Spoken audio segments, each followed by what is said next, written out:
మీ కుటుంబ శాంతి, ఆరోగ్యం, ఆర్థిక అభివృద్ధి కోసం రుద్రాక్ష మహాపూజలో తప్పక పాల్గొనండి. ఇప్పుడే నమోదు చేసుకోండి.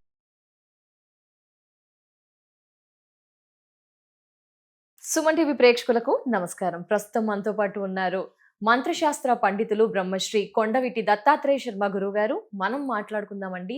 హనుమాన్ జయంతి రాబోతుంది. May 12న కదా, ఏ విధంగా జరుపుకోవాలి, ఏం చేయాలి, ఆ రోజు ప్రత్యేకత. గురువు గారు నమస్కారం. నమస్కారం అమ్మా.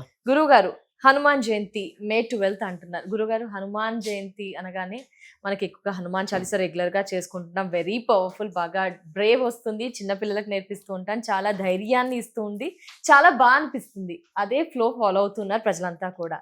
ఇంకా ఆ ప్రత్యేకమైన రోజున ప్రజలంతా కూడా ఏం చెయ్యాలి, అసలు హనుమాన్ జయంతి ప్రత్యేకత ఏమిటి వ్యూవర్స్ కోసం? అందరికీ నమస్కారం. హనుమత్ జయంతి, అసలు ఆంజనేయ స్వామి వారు ఎవరు?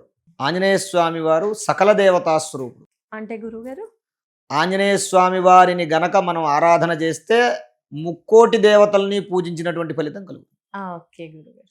ఆంజనేయ స్వామి వారు యొక్క శక్తి, ఆంజనేయ స్వామి వారు రుద్రవీర్య సముద్భవాయ నమః అంటే ఈశ్వరుడి నుంచి, ఈశ్వరుడి యొక్క శక్తి నుంచి పుట్టినటువంటి వాడు ఆంజనేయ స్వామి. మరో రూపం అంటారు శివశక్తి, అదే అంటే రుద్రాంశ సంభూతుడు, శివుడి యొక్క అంశలో పుట్టినటువంటి వారు అనమాట. అయితే ఈ రుద్రశక్తిని ఒక ఫలంగా చేసి, ఈ రుద్రశక్తి యొక్క ఫలాన్ని పార్వతీదేవి తట్టుకోలేకపోయింది. ఈశ్వరుడు పార్వతీదేవికి ఇస్తే పార్వతీదేవి తట్టుకోలేకపోయింది. పార్వతీదేవి గణపతికి ఇస్తే గణపతి తట్టుకోలేకపోయాడు. ఆ గణపతి సుబ్రహ్మణ్య స్వామికి, సుబ్రహ్మణ్య స్వామి వారు నందీశ్వరుడికి, నందీశ్వరుడు గరుక్మంతుడికి, గరుక్మంతుడు విష్ణుమూర్తికి, విష్ణుమూర్తి లక్ష్మీదేవికి, ఇలా 3 కోట్ల మంది దేవతల దగ్గర ఎవరు ఆ శక్తిని తట్టుకోలేకపోయారు. తట్టుకోలేక ఆ యొక్క రుద్రశక్తి ఏదైతే ఉందో ఆ ఫలం మొత్తం 3 కోట్ల మంది దేవతల దగ్గర తిరిగి తిరిగి తిరిగి ఆఖరికి ఇంద్రుడి చేతిలోకి వచ్చింది.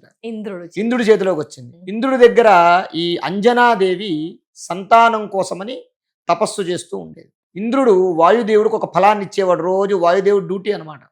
ఆ ఫలాన్ని ఇంద్రుడి దగ్గరికి వెళ్ళి ఆ ఫలం తీసుకుని వెళ్ళి ఆ యొక్క అంజనాదేవికి ఇస్తే రోజు ఆ ఒక్క పండు తిని ఆవిడ రోజు తపస్సు చేసి, అలా ఇంద్రుడి దగ్గరికి ఈ ఫలం వెళ్ళింది, ఈ యొక్క రుద్రశక్తి ఫలం వెళ్ళింది.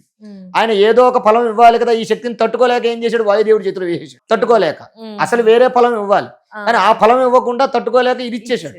ఇవ్వడం వల్ల ఆయన ఏం చేశాడు, ఆయన తట్టుకోలేక ఇదే ఫలం కాబోలని చెప్పి వెళ్ళిపోయి తీసుకెళ్లి అంజనాదేవి చేతిలో పెడితే ఆవిడ అమాంతంగా దాన్ని ప్రసాదంగా స్వీకరించేసి, ఆవిడ యొక్క తపస్సు యొక్క శక్తికి ఆ రుద్రశక్తి చల్లబడింది అనమాట. ఆ శక్తి ఆగింది, ప్రభావం తగ్గింది. తగ్గి ఆ రుద్రశక్తి ఆవిడ గర్భం ధరించి ఆంజనేయ స్వామిగా జన్మించారు ఆ యొక్క రుద్రశక్తి. అలా ఈ ప్రతి 3 కోట్ల మంది దేవతల యొక్క హస్తస్పర్శ అందరి చేతుల్లోకి మారింది కదా. మారినటువంటి శక్తి స్వరూపంగా ఆయన పుట్టాడు కాబట్టి ఆయన ఒక్కడిని, ఆంజనేయ స్వామి ఒక్కడిని ఆరాధన చేస్తే 3 కోట్ల మంది దేవతల్ని పూజ చేసినటువంటి ఫలితం కలుగుతుంది. బుద్ధిర్బలం యశోధైర్యం నిర్భయత్వమరోగతాం అజాడ్యం వాక్పటుత్వం చ హనుమాన్ స్మరణా భవేత్. మంచి బుద్ధి కావాలన్నా, బలం కావాలన్నా, యశస్సు కావాలన్నా, చైతన్యం కావాలన్నా, నిర్భయత్వం కావాలన్నా, భయం లేకుండా ఉండాలన్నా, విజయం కావాలన్నా సరే ఆంజనేయ స్వామిని ఆరాధన చెయ్యాలి. ఆంజనేయ స్వామిని ఆరాధన చేస్తే ఇవన్నీ కూడా ప్రాప్తిస్తాయి. ఆయన శ్రీరామదూత.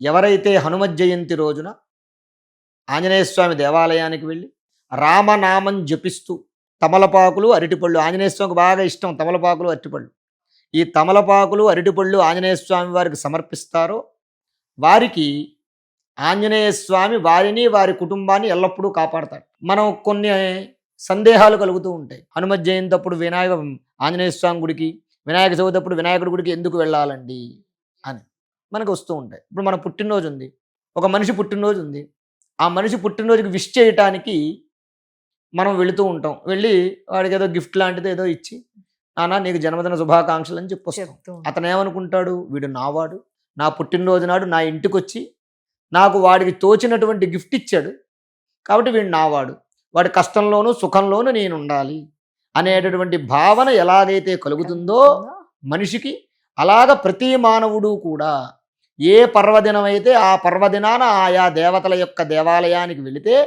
ఆయన కనబడాలి. అడగనిదే అమ్మైనా అన్నం పెట్టదు.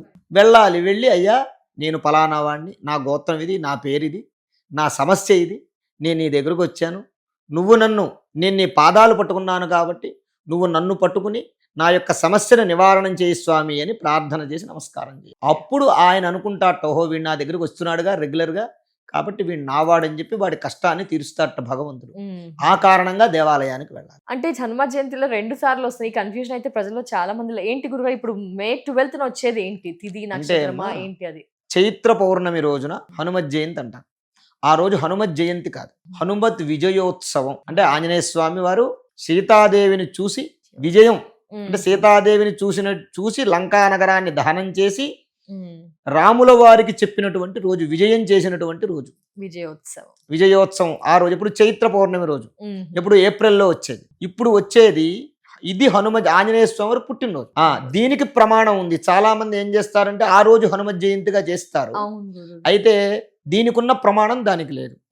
దీనికి ఉన్నటువంటి ప్రమాణం ఏంటయ్యా అంటే వైశాఖ మాసే కృష్ణాయ దశమ్యాం మందవాసరే పూర్వాభాద్ర ప్రసూతాయ హనుమతేశాయ మంగళం.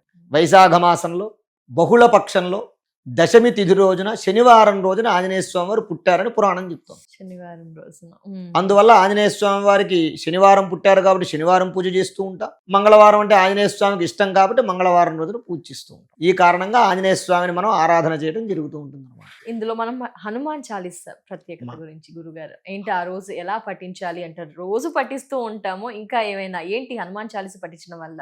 హనుమాన్ చాలీసా అంటే అమ్మ ఆంజనేయ స్వామి వారి యొక్క అతిశక్తివంతమైనటువంటి మంత్రం.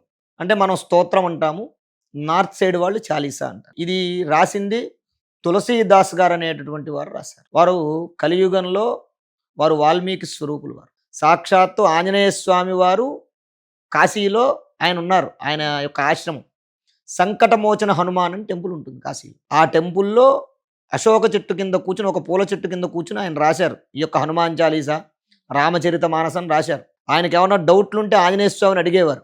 ఆంజనేయ స్వామి చెప్పేవారు ఆయనకి, ఇది ఈ డౌట్ ఇది అని. రాముల వారితో మాట్లాడేవారు ఆయన, సీతాదేవితో మాట్లాడేవారు ఆయన. అడిగి వాళ్ళ యొక్క డౌట్స్ తెలుసుకుని, ఈయనకున్న డౌట్స్ తెలుసుకుని ఆయన రామచరిత మాసం అనే రామాయణము, అలాగే హనుమాన్ చాలీసా కూడా ఆంజనేయ స్వామిని స్తుతిస్తూ హనుమాన్ చాలీసా రాశారు. ఆ హనుమాన్ చాలీసా అనేటటువంటిది అతిశక్తివంతమైనటువంటి మంత్రం. ఎవరైతే పిల్లలు కానివ్వండి పెద్దలు కానివ్వండి ఈ స్తోత్రాన్ని రోజు ఉదయము సాయంత్రము 2 పూట్లా కూడా ఎవరైతే పారాయణం చేసి అంత సింధూరం బొట్టు పెట్టుకుంటారో వారికి జీవితంలో భయం అని దేని గురించి కూడా భయం ఉండదు. అంత శక్తివంతమైన పిల్లలు రాత్రిపూట ఉలిక్కిపడి లేవటం, భయపడుతూ ఉండటం, చీకట్లో చూసి భయపడుతూ ఉంటాయి, ఇలాంటివన్నీ జరుగుతూ ఉంటాయి. వాటి నుంచి కూడా అది గొప్ప ఉపశమనాన్ని ఇస్తుంది. అంతటి శక్తివంతమైనటువంటి మంత్రం అన్నమాట. సో హనుమాన్ చాలీసా, హనుమాన్ చాలీసా స్తోత్రం. మనం స్తోత్రం అంటాం, నార్త్ సైడ్ వాళ్ళు చాలీసా అంటారు. సో మే 12th ఇది జయంతి. అంతకు ముందు అంతా కూడా మనకి జయోత్సవం. అది విజయోత్సవం అనేది చైత్ర మాసంలో మనకి ఏప్రిల్లో వస్తుంది. మే నెలలో మనకి వైశాఖ మాసంలో వచ్చేటటువంటిది మాత్రం పుట్టినరోజు. చాలా ధన్యవాదాలు గురుగారు. ధన్యవాదాలు, నమస్కారం.